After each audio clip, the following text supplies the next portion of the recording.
World full of conventional Hollywood cliches and recurring lackluster sequels. One critic has seen it all, who can provide you with all the movie news, opinions, and reviews that could very well save humanity as we know it. This is Libby's Movie Hunt. And now, your host, Libby Hunt. Hello, welcome to Libby's Movie Hunt. I'm your host, Libby Hunt, along with Kevin E. Hey, Libby, it's good to be here. Welcome. Just rolling in live. I didn't tell you why I was a few seconds late. I just got to meet Skip Hollandsworth, who wrote Bernie. Oh, very nice. He writes for Texas Monthly. Yeah. And you know Bernie, Jack Black. The Jack Black movie, and, got to speak with him, had my picture made with him, and told him what a fan I was of him. And he wrote a book, Midnight Assassin, about kind of this Jack the Ripper case in the late 1800s in Austin. That is such a good book. Yeah, that's cool. So that was fun. That's where I was, a little tidbit. Oh, very nice. Libby's Movie Hunt is getting around. Yeah, definitely. I'll have to get him into the studio one day. He's so hilarious. So Yeah. Skip, if you're listening, we want you in. Yes, definitely. Come in anytime. Okay, we have 4 movies to talk about, so we're going to get going. Yeah, we do. We have a lot on our plate on the docket today. More than you, and you know, because this is not a great time of year. Oscars are over, and I'm always like, what is there? There's not a lot to see. True. There's a lot of good fluff action type movies around this time, though. But just not really my kind of movies. I like the art house independent films. But, Right. So the one that's already been out about a week is Get Out. Yes. 99% on Rotten Tomatoes, or is it 100? I think it's 100, but it's been receiving incredible critical praise, but I'm really not hearing a lot of people talk about it. I know. I'm surprised it's not more popular. Well, you haven't seen it, which I'm surprised because I know, you 'cause I'm a love big horror fan. films. But it's really, they're calling it, I'd say it's not, it's a, they, underneath the, what genre, it says comedy horror. I mean, I guess Scream is kind of comedy horror. I would say so, or like Cabin in the Woods, definitely. Right. So it's comedy horror. Jordan Peele directed it, and Of I Key and believe Peele. wrote it. Yeah, he wrote and directed. You know, he also directed, I looked him up, Little Fockers. Really? Uh-huh. Oh, okay. You know, Meet the the second Fockers, installment in the Meet the Parents which series. wasn't very funny. Wanderlust, Storks, that animated film. So he has directed some things, but it is the story kind of like Stepford Wives meets, I don't know. Do you know what the story's about? Not really, but I love the original Stepford Wives. It has that feel to it. It's this young black man meets this girl in, I don't know if it's New York. I believe it's New York. Rose, and Chris meets Rose, and Rose is played by Allison Williams, and do you know her from Girls? No. Real pretty. She's you'll recognize her, and she was in The Boss, I think, with Melissa McCarthy. Right. Allison Williams. But so they're a interracial couple. He's a black man, and he's like, have you told your parents? You know, she's bringing him home for the weekend to, you know, New Jersey, out in the suburbs or somewhere, and that I'm black. And she's like, oh, my parents, if there was a third term of Obama, they would vote for him. Don't worry about it. They're very, you know, Sure. It's all good. Don't worry about it. So he gets there, and then just these strange things happen. You know, he keeps discovering just disturbing things around the home about the black servants, but you think it's going to be a racially motivated movie, like these people. Okay, so who else stars in it, though? Before I get to that, is Bradley Whitford plays. Oh, I love Bradley Whitford. The dad. He was also in Cabin in the Woods. Right. And he is such a prolific actor. I looked up his IMDb page. He's been in everything. Well, of course, West Wing, but I mean, West Wing was probably his biggest. But he's been in so movies, it's just countless. Yeah. He plays Mr. Armitage, the father of Rose, and Catherine Keener plays the mother. Oh, okay. I love Catherine Keener. She's great in it, but it's really funny. I want to see what you think. She's gained a bunch of weight. It's the strangest that's thing. weird. It's weird. I like to picture her from like 40-year-old No, virgin. like she's heavy in it. Yeah, it's 40-year-old version. It's very odd, but That's very weird. But she's really, really good in it. But he comes to find a truth that you would never imagine happening, and I can't. Things keep happening to black people in this white community, but you think it's going to be racial, but there's this twist at the end why they are. Just tell me it's not aliens. No, it's not aliens. It's kind of I science hate that fiction-y. twist. There's a little science fiction aspect to it. So very different type of horror film than our favorite from 2016, Don't Breathe. I mean, this is a completely. This is like it wouldn't happen. Yes. Like Don't over the Breathe top. could really Oh, happen. it could, yeah. So that's why that was really scary. This is more like More supernatural. no, more like science fiction. Sci-fi-ish. Sci-fi. Like Stepford Wives. Like Stepford Wives, like they're altering minds, that type Yeah. of thing. But I thought, oh gosh, this is going to get everybody heated, and you'll see it has an interesting twist. Oh, and there's another character in it, Chris's best friend. I'll have to look him up in a minute. Who's hilarious. He plays a TSA agent, and he kind of comes to the rescue on several occasions, and he's kind of the comedic relief in the movie.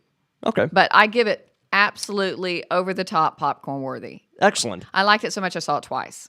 Okay, so like I was telling you, my girlfriend's going to be out of town for about Mm-hmm. a week coming up, so I'm going to get caught up on all kinds of movies.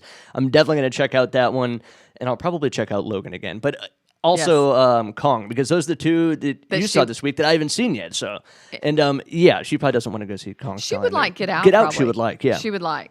So that's that one. The second one, why don't we talk about one that you've seen, Logan? We can talk Logan. Okay, Hugh Jackman. So I had not seen the other X-Men movies. Oh, okay. See, I've seen all of them. I've seen every 9 that he's appeared in. Okay, so tell the viewer kind of what it's about. It's kind of hard I had to kind of think about it. It's well. First, I want to make a disclaimer to anyone considering going to see this. This is nothing like any X-Men movie you've ever seen before. I mean, this packs tons of emotional heft. Body count Big. Also, a pretty complex story, which is kind of common among the X-Men movies. But the basic, premise sort of, it's almost a road movie where Hugh Jackman discovers that there's always genetically modified humans and stuff in these films that are villains and whatnot. But he's trying to protect one that actually ends up being his daughter and bring her to a safe haven, because at this point in history, the mutants are virtually gone. It's nothing like the other X-Men movies where mutants are on the rise and they're the primary heroes. You don't really see any other of the traditional X-Men characters except Logan and Professor X. Right. But Patrick Stewart. Yes, Patrick Stewart. Who had been in the other movies with him. Yes. I thought he was fantastic. He's in this. great, and you've never seen them like this before, because Logan has always been Wolverine has always been known as this character who's always young. He has healing power. He can heal instantly. He does not age. But I guess because of the adamantium, I'm an X-Men nerd, the metal that they've put into his endoskeletal structure is starting to poison him, basically, causing his healing factor to not really function the way it used to. So he's aged drastically. And he has scars on his face, and Professor X as well. He's supposed to be in his 90s, I think, at this point. So it's very weird to see them at this stage in their life where they're kind of almost feeble. I mean, of course, still Wolverine is very tough. He kills a lot of people, but you've never seen them like that before. But why? Okay, the other X-Men movies, how come he was the only, this is what my son told me, the only person that he was not a willing participant to be an X-Men character. He didn't want to be one, right? This is correct. I mean, that's not the right words for it, but he was, you know what I mean. Yeah, he wasn't one of the original group. He was one that had to be recruited later, kind of reluctantly. And he never really liked it. And was he called Logan in the other X-Men movies? No. He's always gone by Wolverine, and his dog tag always says Wolverine. But in this movie, it's like he's almost tried to get rid of that identity and is now living, as someone else. Well, I didn't. So what do you think? I mean, it got how many? It has a 92% on Rotten Tomatoes, and I would 100% support that. I want to say it's my favorite of all of them. Yes, it is. It's hard R as far as the violence. It's not one you take kids to like the others. No. And yeah, just overall, a lot of twists that are can be very sad for people who are fans of this franchise. I don't want to spoil anything because there's so many things that could be spoiled in this film. I have to tread lightly. But I thought it was excellent. Well, I mean, like I said, had not seen the others, and I totally got it, loved it. I liked it so much. I think I'll see it again. It's definitely worth seeing again. It kind of was on the long side. Do you feel? But it was okay. It's funny because most of them are pretty long, so it kind of was on par with the other ones. I mean, I think some of them have been up to over 2.5 hours. I think this one's runtime is about 2 hours 15, 2 hours 20, something like that. It does feel like you've been watching it for a long time by the end, but it's entertaining throughout. So entertaining. I mean, for a high body count, it's definitely very high body count. It's a dark movie. It's not an optimistic Marvel comic book movie, No. at all. I mean, adaptation. Everyone always wants to see, too, this kind of frenetic action. It's sort of like, I'm not giving this away now because the movie has been out for a long time, but there's a scene at the end of Star Wars Rogue One where Vader boards a ship and kind of goes nuts and kills a ton of people all at once. And people are like, Yes. whoa, like that's what we wanted to see. And I want to say there is definitely a part where Logan is injected with this sort of enhancing drug type thing and goes on an absolute crazy kill spree that for fans who want to see that one last time on screen, you definitely get it. You would get it's. I know it's, but it stands alone. I mean, the superpowers, the global conspiracies, age, fatherhood, hope for the next generation. I mean, like you said, it's very deep. It's very heavy. Like I said, we thought. I think it was one of. I really think for a superhero movie, though, it's one of the better comic book adaptations, even though it's dark. Yes, and it does differ from the comic books in a lot of ways. I'm not sure exactly. I mean, I read the comics up until about this point when I was a kid. I don't recall X-24 being a clone of Wolverine like he is in this new movie. So they did take some artistic license with a few things, but I think it worked out. And then they brought in the comic book that he's getting the kids to Eden. Right. I wonder if that's really in the comic books. Probably is. I'm not sure, but it's really strange because now I'm looking at it and I'm like, where do they go with the X-Men movies now? I know. Yeah, what do they do with him? I don't know, yeah. But, I mean, he kills a lot of people. Yes. What was the last one I saw? Which was John Wick. This is up there with John Wick has a really high body count as I well. think this is up there, though. Maybe not quite as many as John Wick. No, probably not quite as many, but it's definitely it's bloodier than John Wick, I would say. It is. And didn't you think that little girl that played Laura Laura. was good? Very good. And she didn't speak halfway through the movie. Yep. And I thought, she's a good little actress. I'd like to see her in some other things. Who you find out she's also been one of these enhanced people who has similar powers to Wolverine. I don't want to give too much of Was that away the as well. albino in the other films? No. Yeah, they acted like he kind of had been that character. I We don't want to give anything know away. it's so hard not to. I don't want to give anything away. So what do you give this? It's Highly popcorn worthy? highly popcorn worthy. I can't call it because it is still a superhero movie, so I can't quite say it's Oscar worthy, even though it is really, really good. I would say, it's the highest grade of popcorn worthy that we have. I'm putting that stamp on it. Yes, and Hugh Jackman, God, you just gotta love him. Oh, he always delivers. He's so good as that character. He's so good. I mean, I guess will we see him again in another one? I don't know. I mean, it's weird. I saw this video of him that said, "Thank you, Hugh Jackman, for 17 years of Wolverine." And I'm like, 17 years? And I'm like, oh my God, the first X-Men came out in 2000. I know. I saw that too. That's weird. And he hasn't aged that much. I mean, they make him older in this, but this is the only one where he looks drastically different. He looks pretty good. Yeah. Okay, so so far we're way popcorn worthy on Logan and Get Out. Well, you weren't. There were 3 standalone Wolverine films. There was X-Men Origins Wolverine, The Wolverine, and then Logan. And this one stands out as the best for sure.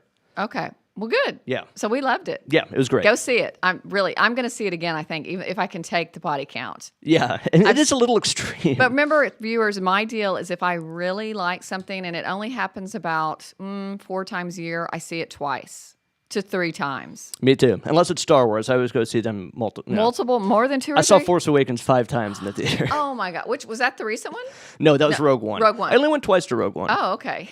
Isn't that funny? It's fun because you pick up things. Oh, you do? It was like once a week I was going to watch that movie, it felt like. Okay, the next movie I went to see, and I was so disappointed. Oh my gosh, was The Shack. See, I'm not really familiar with this one. Did you read the book? No. Okay, and I'm going to get the author on here next year when Same Kind of Different as Me comes out. Ron Hall. It's a true story of this. I love a faith-based story of this family brings in this homeless man and all these cool things that's happened. But the Shack is not a true story. It's a faith-based drama.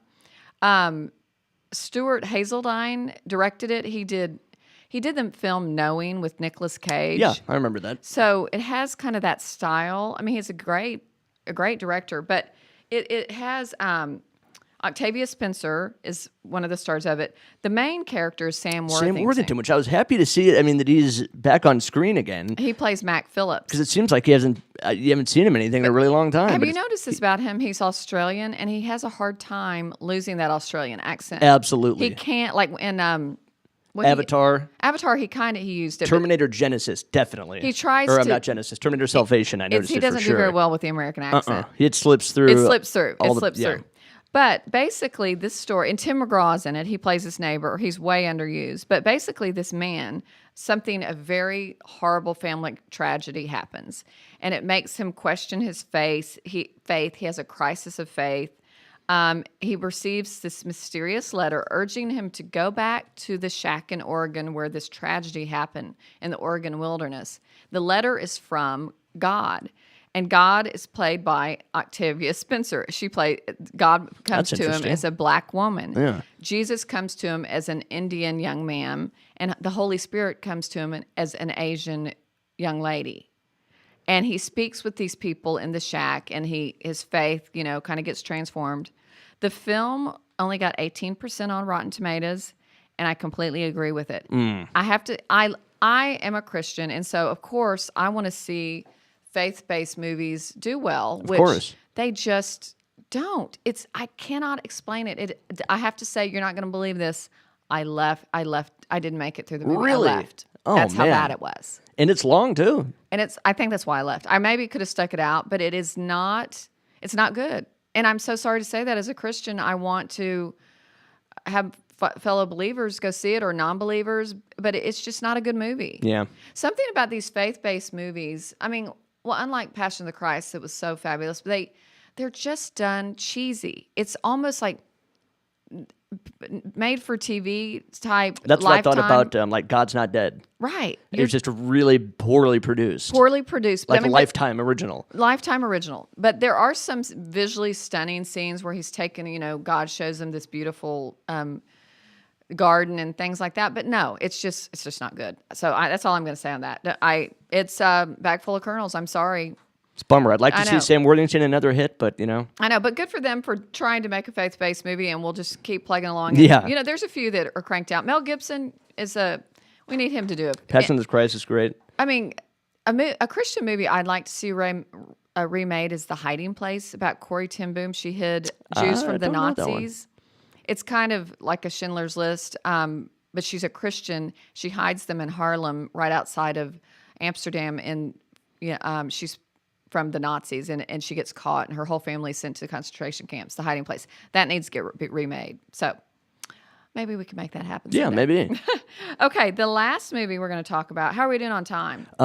We got about 4 minutes left. Okay, it is Kong Skull Island. It got 79% on Rotten Tomatoes. And are you wanting to see it? I am wanting to see it. Of course, Because you're a guy. I didn't like the Peter Jackson one that much. Who was in that? Adrian Brody, Naomi Watts. It just felt really, I don't know, just too long and over the top. And I didn't think the effects were good in it. Right. So I've been kind of jonesing for a new good Kong movie because there was a good Godzilla movie a couple years ago. Exactly. Uh-huh. So yeah, I was looking forward to it, and it has a lot of people in it that I like. So what? Well, here's the deal. It centers on King Kong's origins. Remember the 1933 one where he that's the original Kong one. He meets the beautiful girl, and there's kind of creepiness with the beautiful girl, and then Definitely. That creepiness carries over into the Peter Jackson one as well. exactly. And then 1976 one with Jessica Lange, it gets really weird. Remember when he's holding Jessica Lange, and it's weird. It's strange. Which one is that? Who's the? Jeff Bridges plays the That's scientist. who I'm thinking of. Jeff Bridges. James Groban. Charles Grodin. Charles Grodin. is the finance. Jessica Lange. Yep. It is to me my Kong movie. Because your generation, you have a Kong movie. That's my King Kong movie. I would say that's the one I like the most Loved because I it. can't. The black and white one's just too old for me. The 33, Right. But that one is good. And they saved Jessica Lange from almost being, to the tribe is going to give her to Kong. Right. This one is interesting because they're sent over there. John Goodman heads up this scientific team. They think on this island that, of course, hasn't been discovered yet, that there's species and things and indigenous people or whatever. They get there. Of course, the military team is led by who else? Samuel L. Jackson. Of course. What is he not in? It's insane. literally, does he do 10 movies a year? Has to. I'm so confused. Just the Marvel movies alone, he's been in a ton. He's in everything. Everything. Way more than, it's not just 6 degrees of Kevin Bacon anymore. It is 6 degrees of Samuel L. Jackson. He's a guy who didn't even get started in his acting career until much later in life. Which I love. Yeah. But he goes to this unexplained island with John Goodman, the scientist. He's the military unit.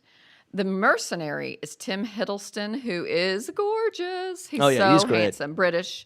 And he he's got to be in more. I really liked it. I think he was dating Taylor Swift for a while. He's been in a lot. Yeah, love him. I want to He see plays him. Loki in all the Thor and the Avengers movies, and yeah, he's really good. He was actually in the running, being considered for the new James Bond. Oh, he'd be good. I think he'd be good. Okay, Brie Larson, who won the Academy Award last year for Room, plays the female woman, Right. and character, and she's just not very good in it. It's so sad. And Yeah, this it's is a really bummer. her only movie in a year since she won the Academy Award. The curse of the Academy Award. You win it, and then your career kind of takes a hit sometimes. Yeah, that will happen. Okay, another great, probably the best character in the movie is John C. Reilly. This movie tries to be kind of like Apocalypse Now. And he got stuck there in World War II on the island, and so he's like, no, y'all can't mess with Kong. There's these prehistoric dinosaur characters that are smaller that he can gobble up and eat, and if he doesn't, the bigger one's going to come out. So y'all got to leave Kong alone. And so that's kind of the whole time they're battling Samuel L. Jackson wanting to get rid of Kong. And He's kind of warning them. This John C. Reilly with the other people is like, we can't. Right. So Samuel L. Jackson is kind of the villain in this movie. But I left the movie. It's also directed by Jordan Vogt Roberts. Yeah, I'm not Vought? too familiar with Jordan him. Roberts. And I'm not sure what else he's done. But this movie, okay, here's the deal. I'm talking too much. But No, you're good. I left the theater. I saw it last night, and I was like, I didn't like that. Really? Okay, that was my thought. Then I thought about it today, and I kind of liked it. Like, It's one of those tumor movies. It just kind of grows on you after. yeah, I started thinking about it. I started thinking the apocalyptic view of it, and the kind of the alien view of it, and the going back to 1933 and 1976, and the origins of Kong, and the Kong, whatever sci-fi, the animation or whatever you call it. The CG? CG is fabulous. It's really good? You want to see more Kong? Did you see it in 3D? No. Is it in 3D? I don't know if it is. I don't know if it is I'm either. not a 3D fan anyway, but I love the 3D. the glasses hurt my eyes. So many people say that. They bug my eyes. I know a lot of people who don't like 3D, But I would say that I was last night going to say it was half popped. I was going to totally tell you it was half popped, and I've thought about it, and I give it popcorn. you're moving it over to popcorn worthy. Yeah. Okay. I mean, but if someone's heading out this weekend, and if they're trying to choose between Logan and Kong, Logan. definitely go Logan. But Kong is, yeah, it's a 79%. I think that you and I always kind of match up with Rotten do. Tomatoes. And I would think if you're one of these people who, and there are a lot of them out there who are just diehard Kong fans, that you'd probably be pretty satisfied. Yeah. But like I said, I left saying I'm going to tell Kevin it was half popped and the viewers, but I recommend it. All right. I'm glad you changed. Yeah, I changed. So that is it. Man, we had a lot of goodies to talk about. That went by fast. Yeah. Let me tell you, next week I have spring break with my kiddos. So my friend and film enthusiast, Susan Ray, good friend of mine, is going to come and chat with Kevin next week about movies. So look for Susan. Sounds fun. Okay. Well, y'all now go enjoy the movies, and we'll see you next Friday at 2 o'clock on watchonairlive.com. Thanks.